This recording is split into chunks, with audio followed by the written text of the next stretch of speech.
There was a time, not too long ago, and yet already slipping quietly into the folds of history, when the television was not a thin sheet of glass or a flickering app inside your phone.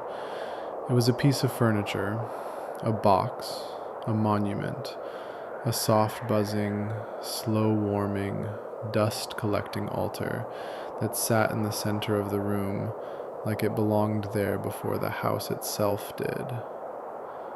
It was heavy, so heavy in fact that no one moved it casually.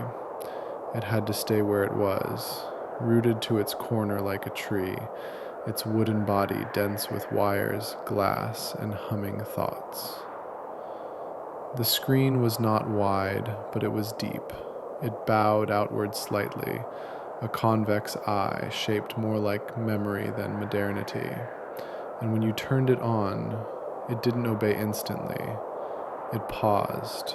It breathed. The electricity flowed through it with hesitation, as if waking it from a dream. And then a glow, not bright, not harsh, a soft pulse of light, like the first flicker of a candle in a dark room. The kind of light that didn't fight the night, but folded itself into it gently. You sat and you waited, because watching television back then was an event. Not a reflex, not background noise. The family would gather, pull chairs closer, settle in with quiet reverence, and there was always a moment, just a moment, of stillness. It was not about what would appear on the screen. Sometimes the picture would shake, the colors would blur, the sound would crackle like distant thunder, but none of that mattered. What mattered was that it was happening, live, now, here. And that somehow millions of others were watching the same thing at the same time.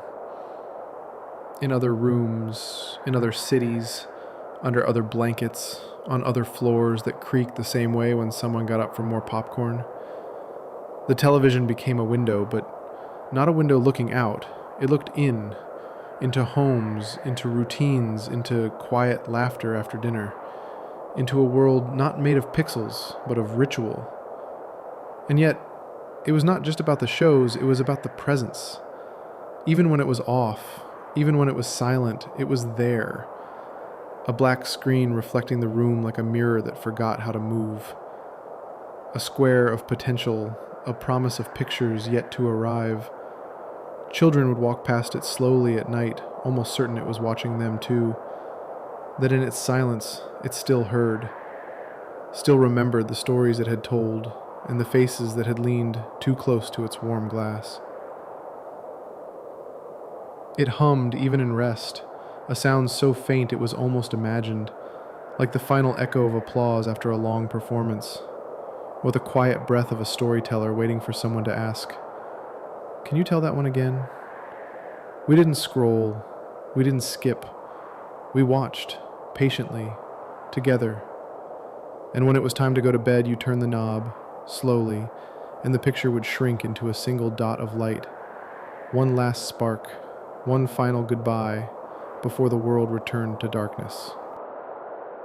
Long before television became a source of entertainment, before it had shows or commercials or channels to flip through, before it sat glowing quietly in the corner of every living room, it began as something else, something smaller, quieter, lonelier. It began with a single image, not a broadcasted event, not a performance, not even a voice, just a flicker sent out into the empty air, unseen by any human eye. In that first moment, there was no audience waiting, no fanfare, no crowd gathered around to witness history. There was only a test, a pulse of light, a fragment of a signal, sent from one place to another with no promise of arrival. The television as an invention was not born into applause. It was born into silence. The first image ever transmitted by television wasn't a person, not really. It wasn't a celebrity or a politician or a news anchor. It was a head, a dummy head. A painted face made of plaster and shadows resting under harsh lights, motionless and artificial. They called him Felix, the engineers did. Felix the dummy. He was not alive, but he was the first face to cross the invisible distance between transmitter and receiver, and no one saw him. The signal that carried Felix's face into the void was not received, because at that time almost no one had a receiver. The technology to send the image existed before the technology to watch it, and so, there in the quiet of a dim laboratory, a fuzzy, low-resolution likeness of a lifeless face floated through the air and disappeared. There is something beautifully strange about that the first image ever shared through this magical machine was shared with no one, that the television was speaking even when no one was listening. It's easy to imagine how it felt for the people who made it happen. Engineers hunched over warm glass tubes and buzzing circuits, adjusting knobs and watching needles twitch on the meter. They weren't trying to entertain the world yet. They were just trying to make the picture stay stable, trying to make the light hold still long enough to say, it works. And still, in some quiet part of them, they must have wondered if this signal, this ghostly face traveling through space, might someday mean something. Felix didn't smile, he didn't move, he didn't even blink. But he was the first to appear. His stillness paved the way for motion. His silence made room for sound.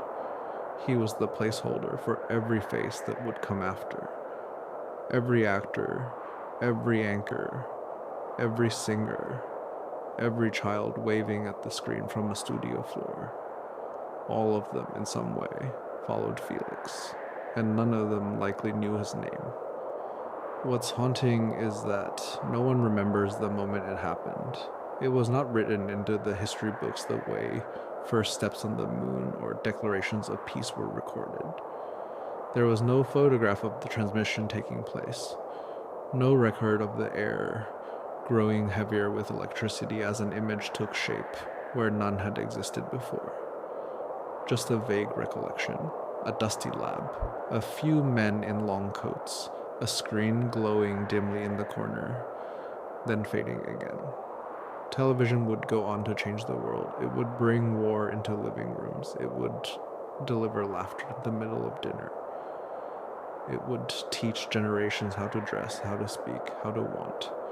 It would become a mirror, a window, a friend, a noise you fall asleep to. But before it became any of that, it was a whisper, a question, a pulse of energy passing through space, looking for someone, anyone who might be listening. And that in many ways is the quiet truth behind all invention, that at its core, it begins alone. The television was not born famous. It was born uncertain, like a voice calling out from the edge of the unknown, not asking for attention, not demanding anything, just saying softly, I am here, and waiting to see if the world would eventually turn its head and answer back. There was a moment in history, quiet, unnoticed, when the television existed, and yet no one could see it. The image could be created. The signal could be sent. The technology was there humming in its infancy, but the receivers, they hadn't caught up. The world had invented a way to speak before it knew how to listen, and so for a while the television lived as a whisper, traveling through the dark. A signal without an audience, an invention outpacing its own relevance. The strange thing is it was working. The science was sound. Electrons were dancing inside glass tubes. Cathode rays were sketching light onto phosphor-coated screens. Pictures were forming. Real pictures, but the miracle was happening in solitude. It was as if someone had built a lighthouse in the middle of a desert, its beacon sweeping over sand dunes where no ships would ever pass. The television glowed for no one, spoke to no ears, performed for no eyes. And yet, it continued. In those years, the image of television was more myth than reality. A rumor among inventors, a dream shared between distant laboratories, a challenge passed like a torch from one thinker to the next. What if we could send pictures through the air? What if a moving face in one room could appear live in another? What if the space between us could dissolve, not with words on paper, but with light? People imagined it long before they saw it.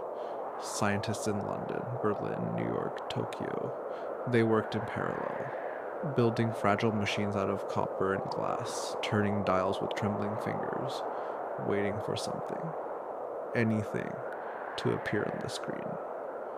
And when it did, when the blur of a shadow became a shape, and the shape became a face, and the face blinked, they called it progress, even if no one else was watching. During that era, the television was a ghost in the wires. Its potential was enormous, but its presence was spectral. It appeared in science magazines and whispers at world fairs, in patent filings and crowded demonstration rooms where the machine had to be restarted every few minutes.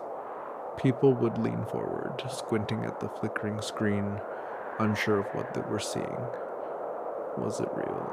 Was it a trick of light? Was it the future? But outside those rooms, the world remained the same. Most homes had no concept of what television was. Radios still ruled the airwaves. News came printed in ink, folded into creaking morning papers. Children played in the streets. Neighbors knocked on doors.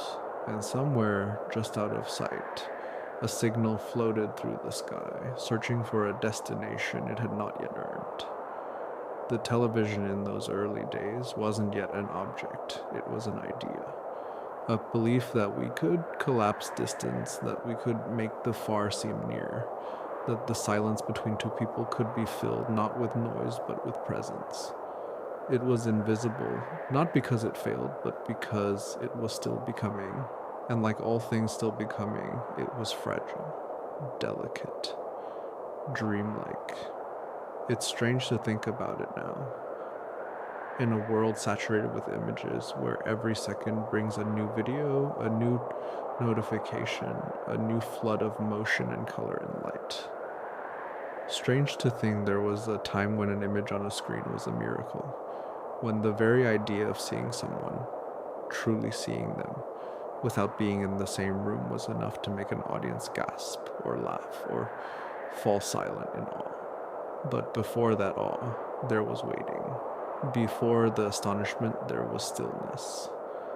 And before the television became something we watched, it was something we imagined. Long before it arrived, it existed in the space between invention and acceptance, between signal and receiver, between reality and hope. And in that space, in that invisibility, the television waited. Quietly, patiently, knowing perhaps that the world would soon catch up to what it had already become. There was a time when television didn't just show things. It decided when you would see them and when you wouldn't. The idea of content as something available at any moment didn't exist. You couldn't pause it. You couldn't rewind it. If you missed it, it was gone. The episode would air at 8. The movie would begin at 9. The cartoon started early, too early for some, and if you didn't wake up in time, it simply vanished. Television was a clock you didn't control. It taught you how to wait, how to plan, and how to accept that not all moments would return. People built their days around it. Not because it was convenient, but because it wasn't. It made you come to it, and in that way, it shaped not only our habits, but our expectations. Families would rush through dinner, so they wouldn't miss the opening credits. Children were sent to bed, not when they were tired, but when the screen went dark. And when the national anthem played and the test pattern appeared, that meant the world, for all practical purposes, had gone to sleep. Television became more than a machine. It became a rhythm, a pulse running through this household. You didn't ask it to fit into your life. You adjusted your life around it. There was something ceremonial about that, a kind of surrender. You didn't choose the timing, the network chose it for you. And when the time came, you gathered, you watched, you listened, because there would be no second chance. But beyond the schedule, there was something deeper, something quieter. Television didn't just organize your time, it quietly began to organize your memory. The structure of its programming, half-hour blocks, serialized episodes, nightly news segments, commercials every 7 minutes, began to frame how people thought. Life became divided into segments. Moments were measured not in minutes but in scenes. Emotion followed formulas. Tension rose and fell on cue. There was always a beginning, always a climax, always a resolution, and then silence or static, or a screen slowly fading to black. The brain over time adjusted to this rhythm. It learned to anticipate commercial breaks. It learned to expect a laugh every 20 seconds. It learned to feel something, to cry, to laugh, to fear, on schedule, as if emotion could be programmed. And maybe it was. Because the television didn't just reflect what people wanted to feel, it began to teach them what to feel, and when, and how often.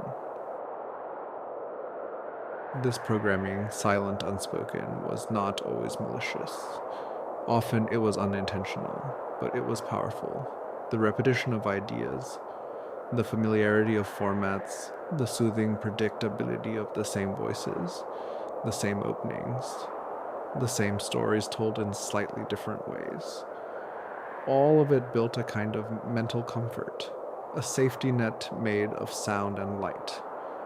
But beneath it, something else was happening too, a kind of forgetting, a quiet erosion of curiosity, a soft dismissal of unpredictability.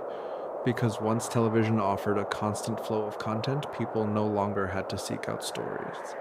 Stories came to them, ready-made, packaged, delivered at the same time every night. And what once required effort, reading, imagining, conversing, began to fade. Not all at once, not violently, but gently, incrementally, as if a fog had rolled in and stayed. Television didn't shout, it whispered. It didn't demand your attention, it earned it with familiarity. It didn't erase your thoughts.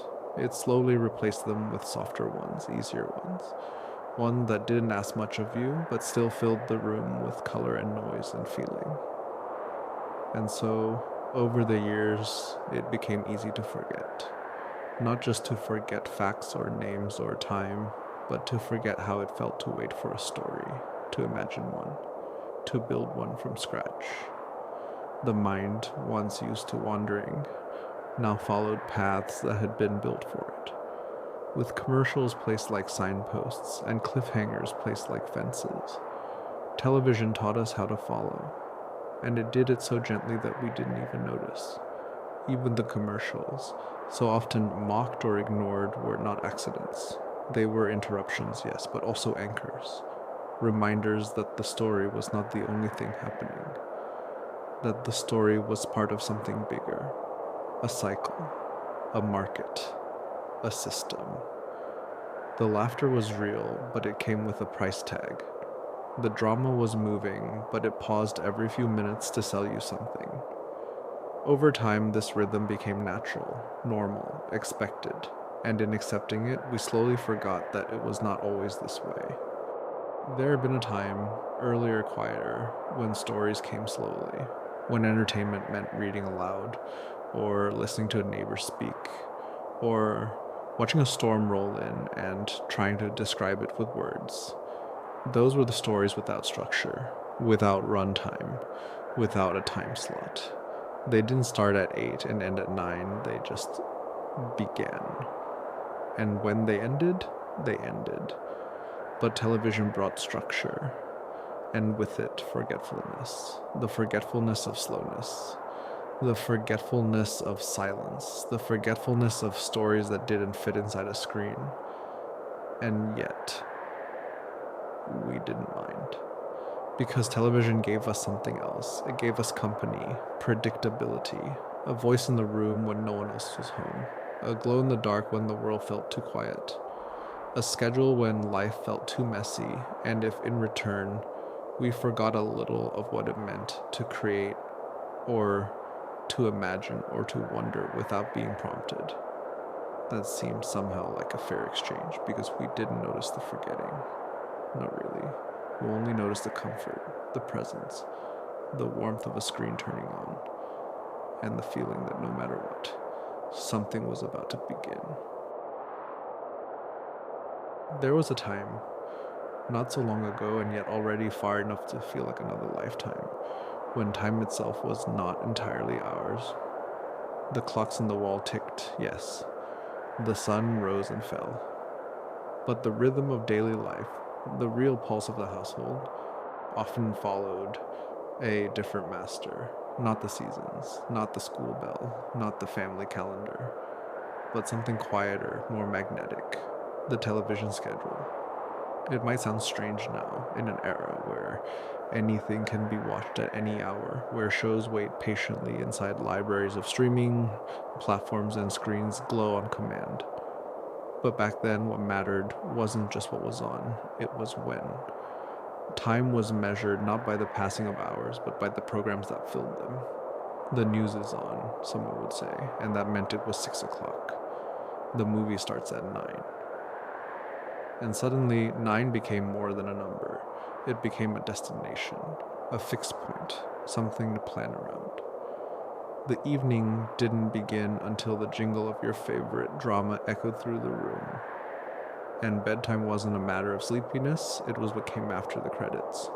Children learned this early. Saturday mornings had a different energy, not because of the day itself, but because of what was waiting on the screen. You woke up early not because you were disciplined, but because the cartoons would only play once. If you missed them, they were gone, vanished into the past like a dream you forgot to write down. There were no reruns on demand, no playlists, no watch later buttons, only time. And if you didn't match its rhythm, you were left behind. Families adapted to this unwritten schedule. Dinners were rushed or delayed, depending on what was airing that night. Phone calls were paused until commercial breaks. Vacuums were unplugged when the show was about to begin. Even arguments would sometimes wait, suspended in the hallway, as the theme music began and everyone just returned to the couch, as if the screen itself had the power to calm the room. The television did not fit into our lives. We folded our lives around it. In many ways, this gave the television an almost religious role. It wasn't just an appliance, it was a kind of altar. The family didn't gather around the dinner table as much as it gathered around the screen. And though the screen didn't offer food, it offered something else, something invisible but deeply filling. Stories, laughter, emotion, escapism, and above all, predictability. The schedule never changed, or at least it didn't change often. You could rely on it. The same program at the same time on the same day. It gave structure to days that might otherwise feel shapeless. It gave rhythm to lives that moved between work and rest, between school and sleep, between the ordinary and the slightly extraordinary world of televised fiction. And in that rhythm, people found comfort. A show wasn't just entertainment. It was a signpost, a marker of time, a ritual. It's Thursday, someone would say. My show's on tonight. And so Thursday became more than a day. It became a part of identity. The schedule of television became quietly a schedule for life. But beyond the routine, there was something else, something subtler. These fixed hours, these scheduled stories, didn't just shape our clocks. They shaped our expectations. You knew that drama would come halfway through, that the climax would land right before the final commercial, that resolution would arrive just in time for the credits. Life, too, began to imitate that structure. We began to expect our experiences to follow the same arc: conflict, suspense, solution. Within 30 minutes or an hour, anything longer felt strange, unfinished, out of sync. And that expectation, once planted, was hard to unlearn. It changed how we viewed time itself. Slow moments began to feel uncomfortable. Silence became a space that needed filling. Waiting, once natural, became irritating. Television had taught us that something should always be happening, that every minute should move forward, that every pause should be temporary, leading to something brighter, louder, or more dramatic. This transformation happened slowly, almost imperceptibly, but it was there. You could feel it in the way people watched a blank screen with more anticipation than they gave to their own window. You could see it in the way children learned to expect laughter every few minutes, or resolution before bedtime. You could hear it in the quiet hum of a household moving in sync with a machine that never truly rested. Even the end of the broadcast day became a ritual. When the final program concluded and the national anthem played, and the screen faded into static or a test pattern or a quiet blue glow, that was the signal. Not just that the programming was over, but that the day itself was closing. People would rise from the couch, turn off the lamp, check the locks. The silence that followed wasn't just acoustic, it was psychological. It felt like the closing of a chapter, like the television had given you permission to stop thinking for the night. And maybe that's what made it so powerful. It didn't just show us stories, it offered us closure. It told us when to start and when to stop. It gave us a rhythm in a world that often refused to provide one. And for many, that rhythm was enough. It made the world feel less chaotic, less lonely, more predictable, even if that predictability came at the cost of spontaneity. But time, real time, was not so easily tamed. The clock on the wall kept ticking. Children grew older. Shows were canceled. Schedule shifted. The world began to speed up. And the television, once the center of it all, began to lose its grip. Slowly, gradually, people stopped waiting. They stopped arranging their lives around the hour. They wanted to choose, to rewind, to skip. The idea of a fixed schedule began to feel less like structure and more like limitation, and so the schedule faded. It became optional, then nostalgic, then forgotten.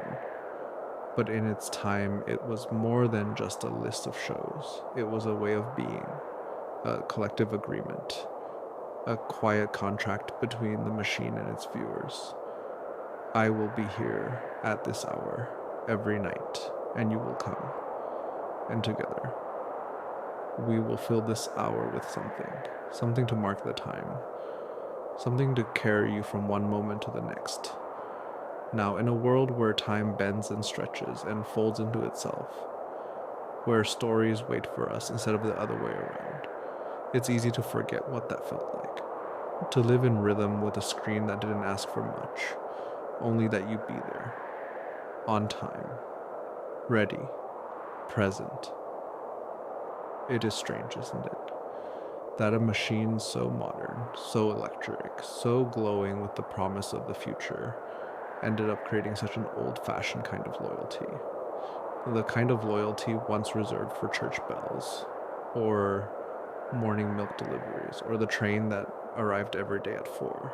The television, with all its noise and movement and light, asked us to be still, to pause, to gather. Not just as individuals, but as a culture, and we did, for years, for decades. We gathered, we listened, we followed its rhythm. We marked our days with its voice, and in doing so, we didn't just watch television. We lived inside it. There was a time when the rest of the house would fall silent. When the conversations ended, the dishes were done, the doors locked, the children asleep. And yet, the television remained. It stayed awake in the corner of the room, like a quiet sentinel, glowing gently even as the world around it dimmed. Most machines turned off when they were no longer needed, but the television, The television had a way of lingering. Even when no one was watching, it was still there, humming faintly, flickering softly, offering its quiet light to no one in particular. In some homes, it would remain on until the very end of the broadcast day, long after everyone had gone to bed. You might walk through the hallway on your way to the kitchen in the middle of the night, and there it was, the soft light of the screen casting pale reflections onto the walls, the sound of static or the low drone of a late-night sign-off melody. There was something both comforting and uncanny about it. The television, still glowing, still alive, as if it refused to let the day truly end. And sometimes that glow was enough. It filled the silence. It gave shape to the darkness. It became a companion, not through what it said, but through the fact that it was still saying something, even if no one was listening. Late-night television was its own strange world. Not prime time, not cartoons, not the structured schedules of the evening. It was different, looser, quieter. You might find an old black and white movie playing without introduction, or a rerun of a sitcom that had already faded from memory. Sometimes there was just a test pattern, a tone, or a screen of blue, but it was there, and it was enough. There was a kind of permission in that late night screen, a sense that the world had let go of its expectations, that you didn't need to laugh or cry or pay attention. You could simply exist in the same room as the television, half asleep, half dreaming, letting the glow and the sound fill the space where thought once lived. In those hours, the television no longer told stories.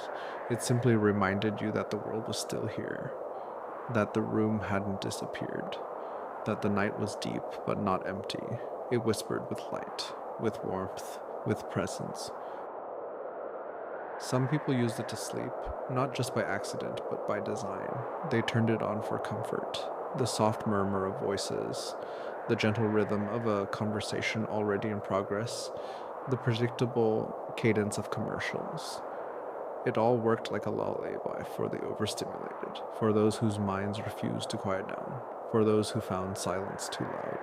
The television became the bridge between the noise of the day and the quiet of the night, a gentle buffer, a familiar soundscape for uneasy thoughts. Others didn't use it to fall asleep, but to avoid the feeling of being alone.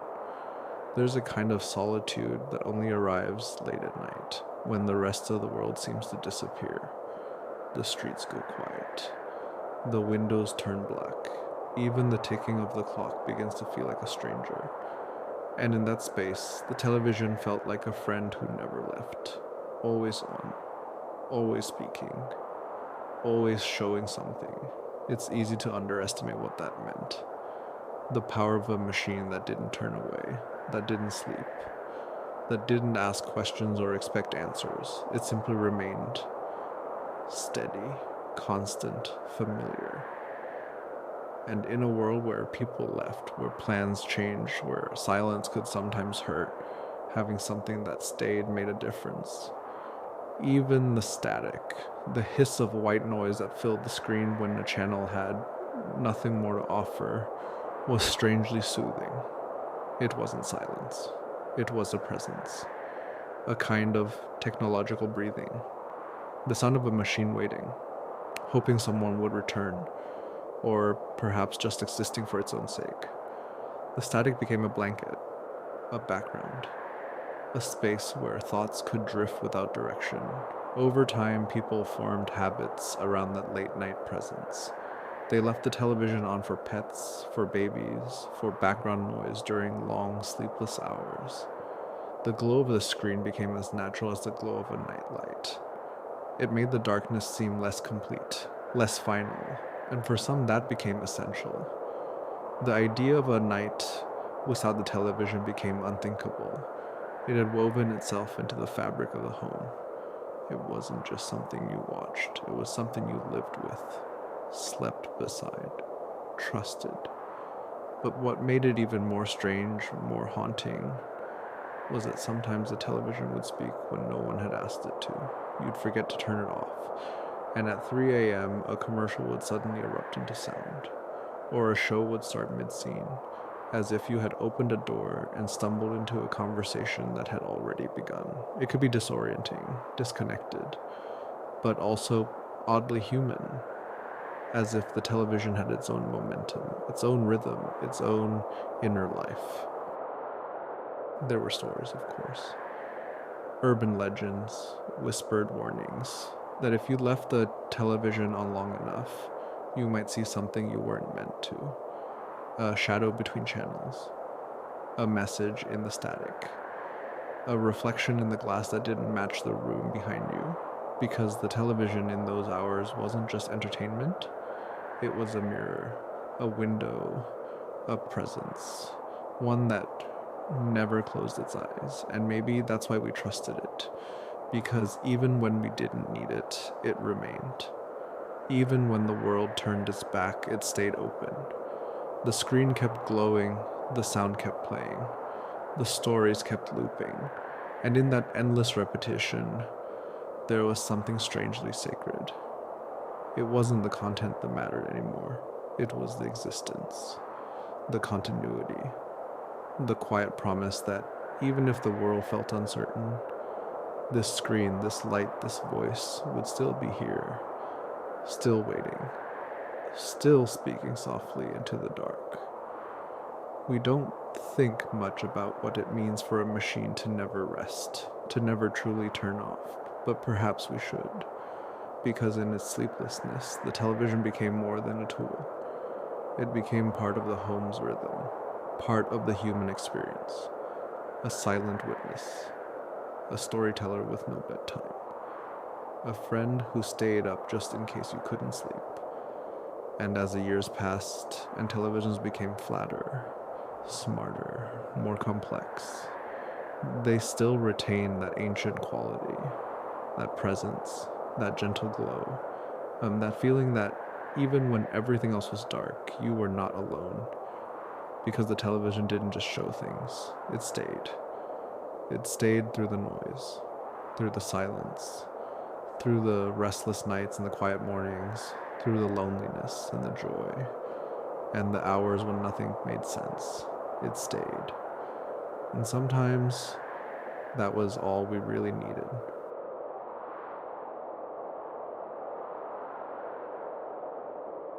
Before the remote control, before the click of a button could change a channel in an instant, before screens multiplied and followed us into every room and pocket, there was only one screen, and only one way to watch it, patiently.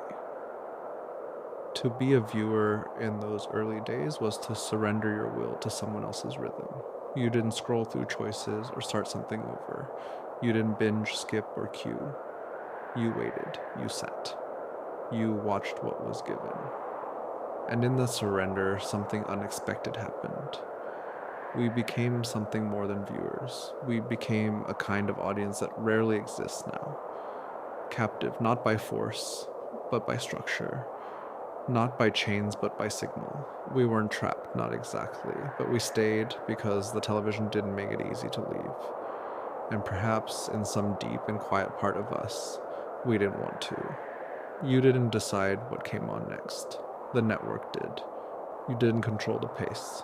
The schedule moved without you, like a train with no stops until the final credits. And so, if you missed a moment, it was gone.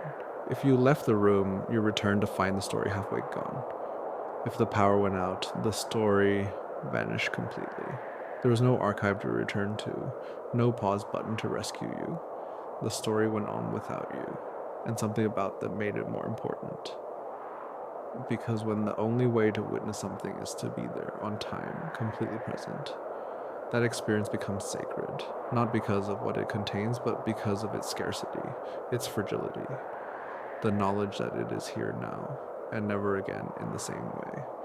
Television in those years taught us how to be still. It taught us how to wait. Not impatiently, but with a kind of hopeful patience, a kind that expected reward just around the corner. A surprise, a twist, a laugh, a face. We didn't rush through it. We followed it. Step by step, minute by minute, commercial by commercial. We were the audience, not the controller. And strangely, we loved it that way. Even children understood this. They didn't ask for a different ending. They didn't skip to the good parts. They watched the opening theme. They sat through the credits. They waited for the next episode, not with frustration, but with anticipation. And that waiting became part of the story. It stretched the imagination. It gave the mind something to hold on to return to during the in-between hours. It made stories linger. Being a captive audience didn't mean we were passive. It meant we were immersed. The television didn't ask you to interact. It asked you to surrender. And in that surrender, there was a kind of intimacy. You let the story unfold in its own time. You gave it your attention, your quiet, your presence. And in return, it gave you something you hadn't expected: space. Because when you are not asked to choose, when you're not expected to customize or skip or decide, something curious happens. You relax. You let go. You experience what is given. Not because it is perfect, but because it is what arrived. The imperfections become part of the charm. The flaws are accepted, even loved. The television didn't apologize for its limitations. It played the show. It showed the news. It repeated the same commercials again and again. And still, we stayed. Not because we couldn't leave, but because we didn't need to. There's a kind of warmth in routine repetition, a comfort in knowing what comes next, even when it's not new. You come to expect the same anchor at the same desk, the same host with the same jokes, the same voiceover on the same documentary series, the same laugh track, the same jingles, and with each repetition, your own life folds into that rhythm. We didn't ask for endless choice, we accepted what was on. And by doing so, we became part of something larger, a shared experience, a national moment. Millions of people sitting in their separate living rooms, watching the same frame, the same words, the same face, laughing at the same line, waiting through the same silence, feeling together, though never meeting. And isn't that its own kind of closeness? Television built that connection not by choice, but by constraint. And perhaps that is what made it so powerful. The fact that we couldn't scroll away, that we couldn't fast forward or rewind, that we had to stay, had to listen, had to watch even when we didn't love what we were seeing. And by watching, we discovered new things we wouldn't have picked for ourselves. A documentary we hadn't meant to see. A film we would never have chosen from a list. A quiet moment that stayed with us longer than any highlight reel ever could. We became open, not because of freedom, but because of limitation. And in a world that constantly tells us that freedom is choice, that power is control, the television whispers something else entirely. That there is value in waiting, in accepting, in watching something through to the end, not because it's perfect, but because it is what was offered. We were not curators, we were witnesses. And in being witnesses, we learned how to be present, how to absorb, not judge, how to sit through discomfort, through boredom, through repetition, and find meaning there. Find connection, find ourselves. There is something almost monastic about it. The discipline of scheduled stories, the ritual of waiting for your favorite show, the humility of watching something not tailored to your taste. These things, small and strange, shaped us. They softened the sharp edges of constant demand. They taught us to listen longer, to feel deeper, to imagine beyond our preferences. And when we talk about old television, we often talk about what we saw. The actors, the colors, the sets, the moments. But what we really remember, what stayed, is not just what we saw, but how we watched, how it felt to wait, how it felt to be part of something not by seeking it, but by receiving it, how it felt to sit still with no control and be taken somewhere slowly. Now, in a time when everything moves fast, when we can jump forward and cut out the middle, When we can skip the silence and mute the pauses, it's easy to forget what we lost. We gained freedom, yes, but we lost surrender. We lost patience. We lost the strange, lovely feeling of being part of something we did not control. Television was never just about the screen. It was about the rhythm it taught us, the quiet discipline, the shared pulse, the strange and beautiful fact that for a time we let it lead. And in doing so, we learned how to follow, gently, willingly, and without complaint, and that perhaps is why it mattered. There was a time when changing the channel was not a seamless transition. There was no smooth fade in, no instant response, no perfect calibration of sound and picture. It was a process, one that carried within it a kind of suspense, a moment of disorientation, and perhaps something else entirely.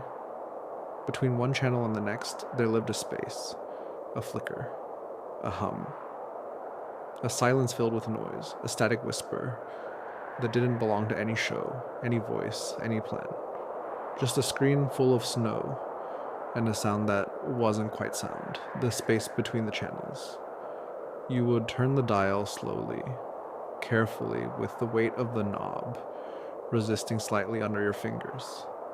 And between the clear images of Channel 4 and Channel 5, there was always that moment of uncertainty, and in between, a no man's land of signal and silence. Sometimes it was just static. Sometimes faint outlines would appear, ghosts of other broadcasts, bleeding into each other. A news anchor's mouth frozen mid-word, a cartoon melting into a commercial, a face looking out from behind the snow, half visible, almost human.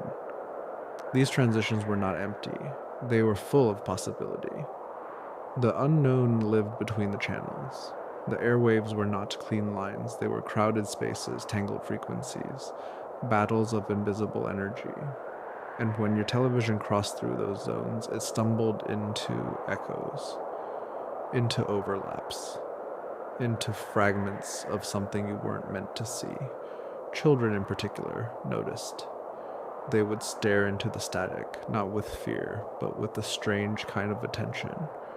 The noise was hypnotic. The patterns, white dots dancing against black, were not entirely meaningless. If you looked long enough, something always seemed to take shape. A shadow, a letter, a face. The television became a mirror for the mind, and in its silence it whispered things that no script could contain. There were stories, of course, rumors shared on playgrounds and whispered in sleepovers, that if you left it on static too long, strange things would happen, that messages would appear, that secret channels existed between the numbers, channels that didn't belong to any station, that weren't listed in the guide, that only showed things once and never again. These stories were fiction mostly, but the static gave them a place to live, a place where they didn't feel impossible, because the silence between channels wasn't quiet. It buzzed, it hissed, it filled the room with something that felt both ancient and new. Not music, not words, but something. A presence. As if the television, for just a moment, had dropped the mask of programming and revealed its bare electrical soul. And yet we never stayed long. The static was tolerated only briefly, like a hallway between rooms, something to pass through, not inhabit. You turned the knob again, found the next signal, breath relief as the voices returned, but the silence stayed with you.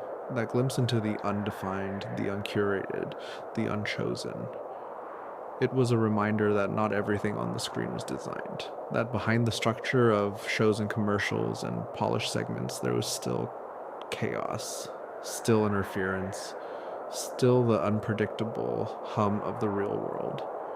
In the age of analog signals, those moments were common. A storm could bend the picture.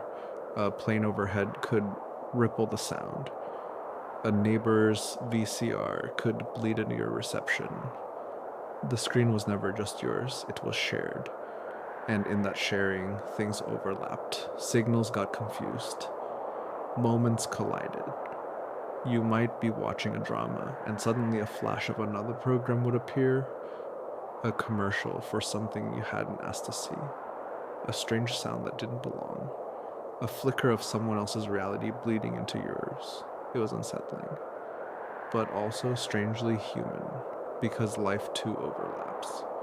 Conversations interrupt each other, memories blur together, emotions collide. The television in those glitches became more honest, less perfect, less in control, and more like us.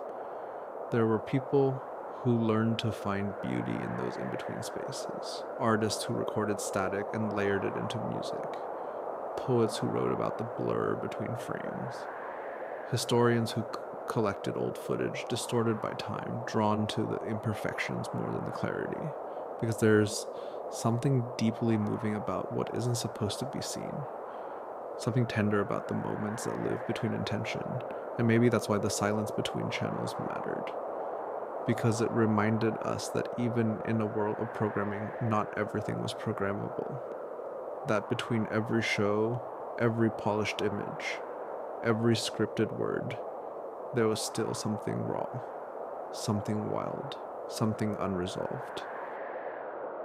Now, in a world of digital signals and clean interfaces, that static is gone. The noise has been replaced by silence. A black screen, a polite message that says no signal in smooth font. There is no snow, no hiss, no ghost bleeding through. The space between channels has been sealed off, the hallway locked, the flicker erased, and something has been lost. Because that static wasn't just noise, it was texture. It is the space where the mind could breathe, wander, imagine. It was the pause between thoughts, the flicker before the next scene, a reminder that the world wasn't always polished, that sometimes things don't connect cleanly, that sometimes we exist in between. We didn't think about it much at the time. We turned the knob, we passed through the static, we found our show. But now looking back, that space between channels feels like a metaphor for childhood, for uncertainty, for the parts of life that don't make sense but still matter. Because not everything has to be a program. Not every moment needs structure. Some things are valuable simply because they are unclear, and the television without meaning to gave us that. A few seconds of confusion, a few seconds of wonder, a few seconds of not knowing what we were seeing, only that we were seeing something. And maybe, in the end, that's all we ever wanted from the screen. Not answers, not perfection, just something unexpected, something uninvited. Something that reminded us that behind the frame, beyond the broadcast, inside the signal, there was still room for mystery.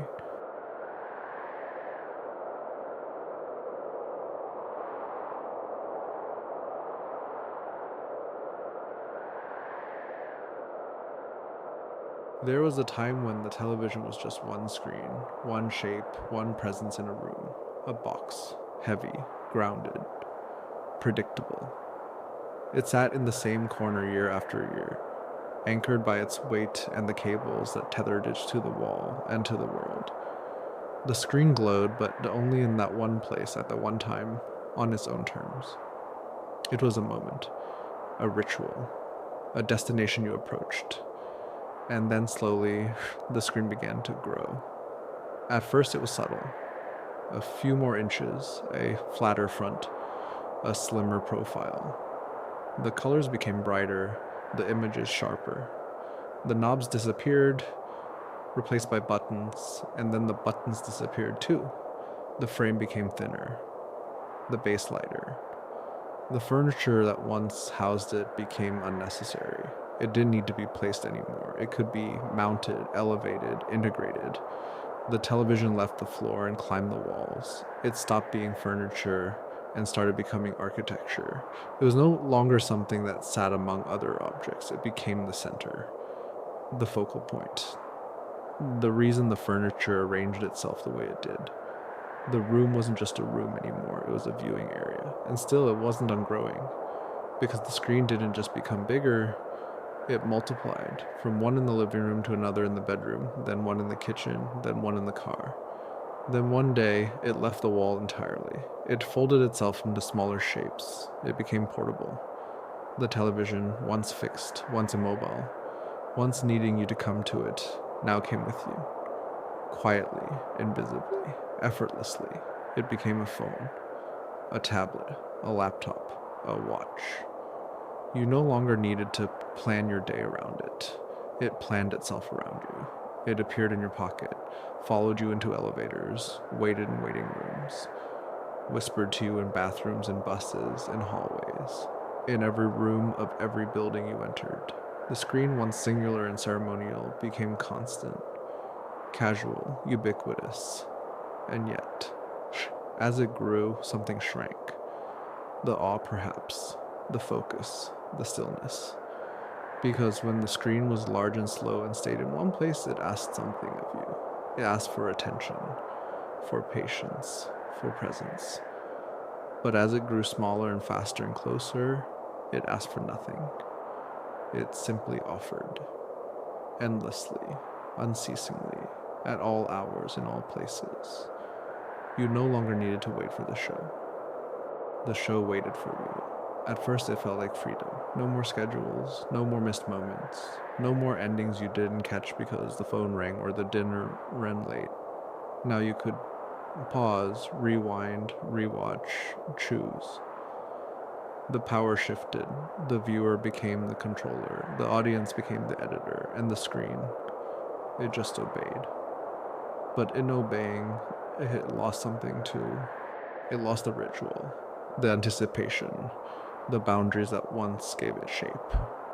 It lost the silence between shows, the stillness between channels, the satisfaction of being present at the right time and knowing others were there too.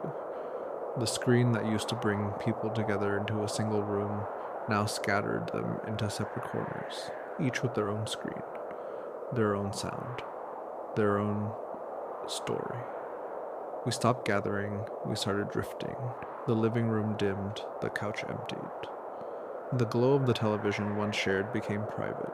It followed each person into their own space, into bedrooms, into bathrooms, into back seats, into solitude. And yet, the screen still grew, not in size, but in presence. It became part of the air, part of the routine, part of the mind. It flickered at meals. It whispered while walking. It lingered on nightstands. It appeared first thing in the morning and was the last thing seen at night. It replaced conversation. It replaced silence. It became the background to everything. And somehow, even with all this closeness, we stopped really watching. We started glancing, skipping, scrolling. The story became shorter, the images faster, the edits sharper, the pacing quicker, the patience thinner. The screen didn't wait for us anymore, and we didn't wait for it either. We consumed, constantly, but shallowly. And the screen, always obedient, always willing, adapted. It no longer asked for your time. It stole fragments of it. Minutes here, seconds there, between things, before bed, during meals, inside dreams. It had grown so large it no longer needed your full attention. It just needed your glance. A flicker of interest, a moment of weakness, a sigh of boredom. And in that moment, it entered. It wasn't a box anymore. It wasn't even a screen. It was a presence, an expectation, a habit, a reflex. We stopped going to the screen became the room, and still it grew. Now the television no longer needs to sit in a corner. It doesn't even need to be called television. Its form is flexible, its voice adaptive, its content infinite. It doesn't live inside one device. It lives across all of them. It is not the show. It is the system, the feed, the flow. It is not a destination. It is a condition. And in that growth, we've lost something simple. The feeling of sitting down, turning a knob, and watching something you didn't choose. The silence before it started. the stillness after it ended, the way it shaped your evening, the way it made the room feel full, the way it made time feel shared. Now the screen is always on, even when it's off. Its stories continue without us. Its voice echoes through algorithms. Its glow reflects in our faces even in the dark. And though we hold it in our hands, it often feels like it holds us instead. The screen that grew no longer waits in the corner.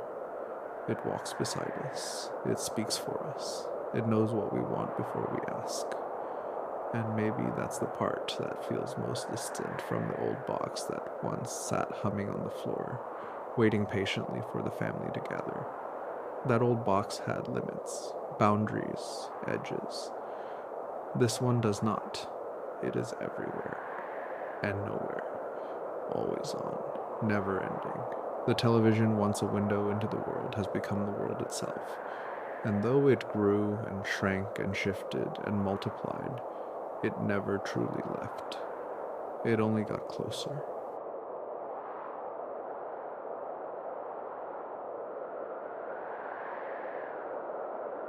We like to think we've moved on, that the television is behind us, that we don't watch it anymore. Not really. We scroll now, we stream, we tap, we swipe. We don't sit down in front of a box at a fixed hour to wait for the story to begin. We carry screens with us. Always on, always ready. The word television even feels a little old, a little dusty, something from another era, another way of living. And yet, it's still here. Not in the same form. Not as the wooden box in the living room. Not as the glowing altar that determined when we laughed and when we slept. But in something more subtle, more constant. The television didn't disappear. It dissolved. It dissolved into our routines, into our habits, into the spaces where silence once lived. It slipped into our pockets, into our beds, into the empty moments between tasks, into the minutes before sleep, and the seconds after waking. It became smaller, quieter, but also closer. We don't wait for programs anymore. The programs wait for us. They begin when we ask. They stop when we pause. They offer options instead of schedules, control instead of patience. But in all of this, the old rhythm still echoes faintly, a soft imprint, a memory of what it meant to gather, to sit, to let a story unfold without touching the screen. And sometimes, in the stillness of late night, when the room is quiet and the devices have gone dark, the presence is still there. The television, even when off, still seems to glow, not with light, but with memory, with weight, with the residue of years spent watching, listening, waiting. The feeling that something might begin again at any moment. It doesn't matter what form it takes now. A tablet, a wall-mounted screen, a phone resting beside your pillow. The television is not just a device, it is a habit, a reflex, a companion, one that hums quietly through every part of the day, even when we forget it's there. And maybe that's what makes it so strange, that something so visible became invisible, that something so loud became silent, that something so large became weightless.